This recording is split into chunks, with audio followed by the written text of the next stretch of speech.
नमस्कार, मैं हूं आपके साथ प्रीति और आप देख रहे हैं बिहार न्यूज।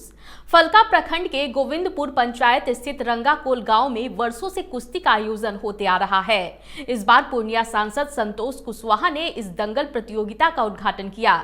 उन्होंने कहा कि शारीरिक श्रम और दांव पेच की कला कौशल से बिहार और अन्य प्रदेशों से आए पहलवान भले ही एक दूसरे को पटखनी देकर जीत का सेहरा अपने नाम कर ले, लेकिन ग्रामीणों की नजर में हर कोई यहाँ विजेता है, इसलिए वो उन लोगों को शुभकामना दे रहे हैं। वहीं इस दंगल के आयोजन समिति के प्रमुख पूर्व जिला पार्षद ने कहा कि सोंधी मिट्टी की खुशबू के बीच दाव पेच के कला कौशल से एक दूसरे को पटखनी देने का यह परंपरा इस गांव के लिए बेहद पुराना है और लोग इसे खेल के रूप में लेते हुए लुत्फ उठाते हैं।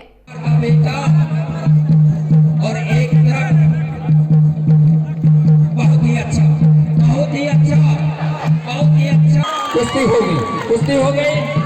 कुश्ती हो गई। हमारे जो युवा साथी हैं वो उसको प्रोत्साहित करने के लिए इस तरह के आयोजन होना चाहिए और इस दंगल में आए हैं जो हमारे पहलवान बिहार से और बिहार के बाहर से, उनका हम इस जमीन पे अभिनंदन करते हैं, स्वागत करते हैं, क्योंकि यह मंचीय कार्यक्रम नहीं है, यह दंगल का कार्यक्रम है।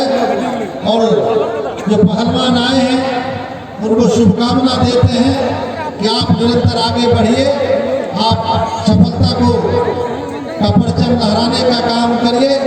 जब पहलवान लड़ते हैं तो कोई जीतेंगे कोई हारेंगे, लेकिन हारने वाले को भी मन छोटा नहीं करना है। आज फलका प्रखंड के गोविंदपुर पंचायत में 2 दिवसीय दंगल प्रतियोगिता का आयोजन हुआ, जिसका उद्घाटन माननीय लोकसभा सांसद संतोष कुशवाहा जी ने किया।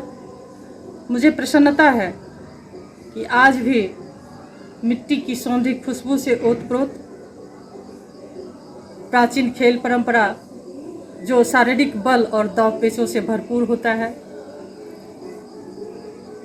हमारे गांव के लोग साल भर तैयारी करते हैं इस आयोजन को करने के लिए, जहां आज देश के विभिन्न प्रदेशों से दिल्ली, हरियाणा, पंजाब, कानपुर, अयोध्या और इंदौर जैसे विभिन्न प्रदेशों से आज यहाँ पहलवान आए हुए हैं और बहुत दूर दूर के गांवों से लोग भी बड़ी संख्या में इस दंगल प्रतियोगिता को देखने के लिए आए हुए हैं। नवादा जिले के कादिरगंज ओपी क्षेत्र के गोयठाडी गांव स्थित तालाब से पुलिस ने एक युवक का शव बरामद किया है। शव मिलते ही इलाके में सनसनी फैल गई।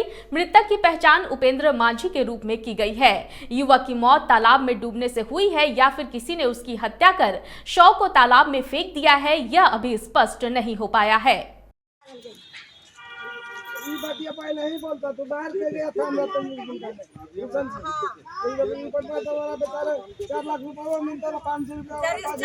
डेंगू के बढ़ते प्रभाव को लेकर जहां मसौढ़ी के लोग दहशत में हैं, तो वहीं मसौढ़ी पीएससी में डेंगू की जांच निरंतर जारी है। इस मामले को लेकर पीएससी चिकित्सा पदाधिकारी डॉक्टर रामानुजम सिंह ने कहा कि पीएससी में डेंगू की जांच निरंतर जारी है। अब तक 60 लोगों की जांच की गई है, जिनमें 17 लोगों में डेंगू के लक्षण पाए गए हैं, जिन्हें दवा दे दिया गया है। देखिए, हम लोग के पास पहले 10 किट था जो कि अपने लेवल से हम लोग करते थे, उसका यूज किया और 50 किट डीएचएस से हम लोग को मिला था और टोटल 60 किट मिला है, उसमें 17 पॉजिटिव पाया गया। इलाज की क्या व्यवस्था है? उसका इलाज के जो भी है अभी हम लोग उसको फॉलोअप करते हैं, स्ट्रिक्टली इंस्ट्रक्शन देते हैं, डाइट वगैरह के बारे में बढ़िया से बताते हैं, रेस्ट रहने के लिए बोलते हैं और उनको सीबीसी फॉलोअप कराते रहते हैं, जिससे प्लेटलेट का हम लोग देखते उस पर स्ट्रिक्टली हम लोग का नज़र रहता है। जिनका भी प्लेटलेट 50,000 से नीचे जाता है उनको हम लोग रेफर करते हैं।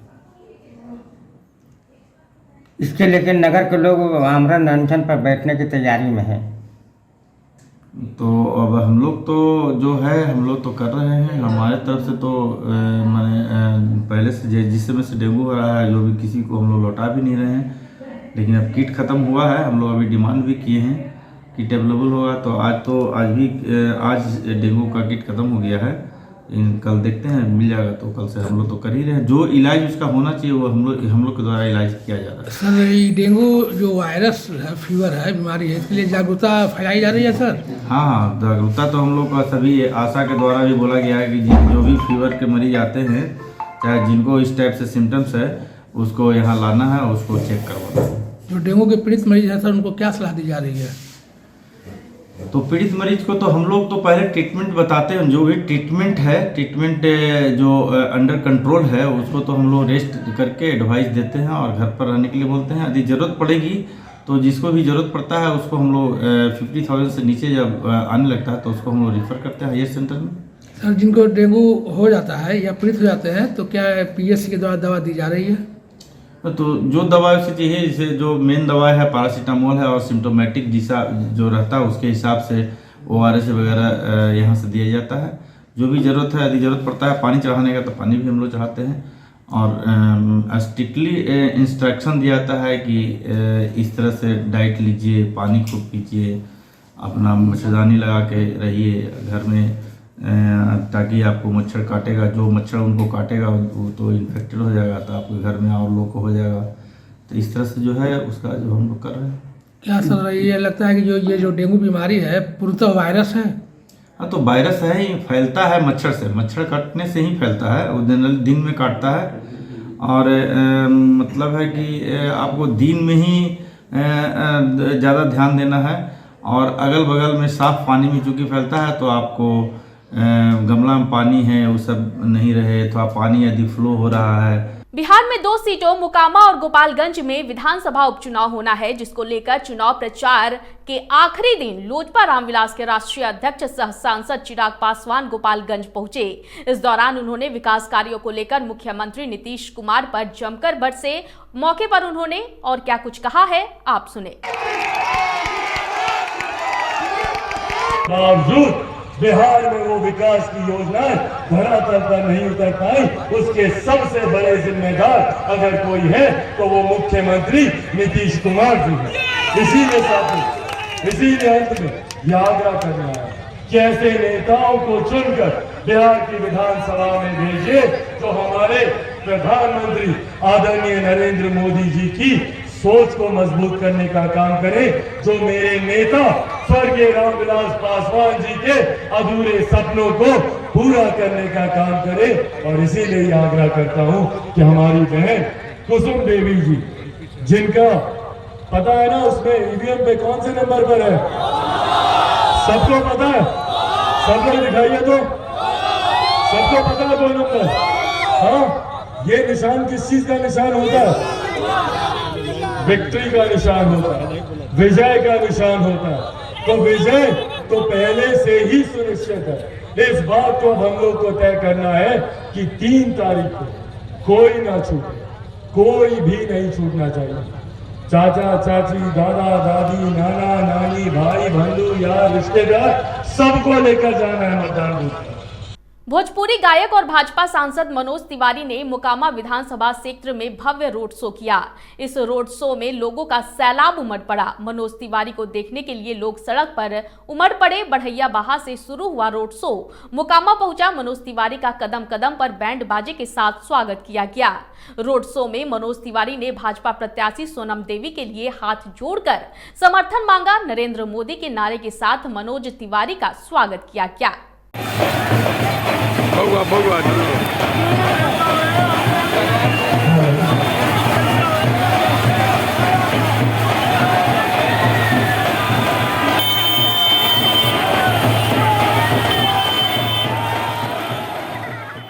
लखीसराय शहर में एक दुखद घटना घटी, जहां लखीसराय शहर के चितरंजन रोड स्थित एक निजी आवास पर रह रहे एक युवती से अवैध संबंध बनाने की दबाव को लेकर 5 मंजिल से कूद गई, जहां महिला के इलाज के दौरान मौत हो गई। जबकि उस घटना को लेकर स्थानीय लोगों के द्वारा बताया जा रहा है कि जिस मकान से महिला की मौत हुई है, उक्त मकान में कई वर्षों से देह व्यापार का धंधा किया जा रहा था।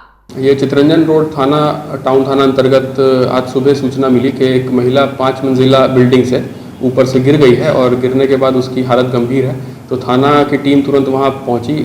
जो है बॉडी को हम लोग पहले पता लगा था कि किसी अस्पताल में ले जाया गया है, वहाँ पहुँची थाना की टीम, वहाँ से उसको मृत घोषित किया था और हम लोगों ने इसको फिर पोस्टमार्टम कराया जा रहा है। इस महिला की पहचान हुई है और महिला के जो घर वाले हैं उनसे भी संपर्क किया जा रहा है। आस पड़ोस के लोगों से भी हम लोग पूछताछ कर रहे हैं कि उस बिल्डिंग में क्या होता था, वहाँ पे कौन, एक महिला को भी वहाँ से हिरासत में लिया है पूछताछ करने के लिए, जो उस बिल्डिंग में मौजूद थी उस समय जिस समय घटना हुआ, और आस पड़ोस के लोगों से बयान ले करके और महिला के परिजनों से बातचीत करके इस पर उचित कार्रवाई की जा रही है। सीसीटीवी फुटेज भी आया इसमें जो है मोहल्ले का और जहाँ पे अस्पताल में जहाँ उसको ले गए थे कुछ 2 लड़कों की बात आ रही है सामने के 2 जेंट्स थे जो अस्पताल ले गए थे, उनका भी सीसीटीवी ले करके पहचान की जा रही है। इस वक्त की बुलेटिन में फिलहाल इतना ही। मुझे दीजिए इजाजत, लेकिन देखते रहे बिहार न्यूज। नमस्कार।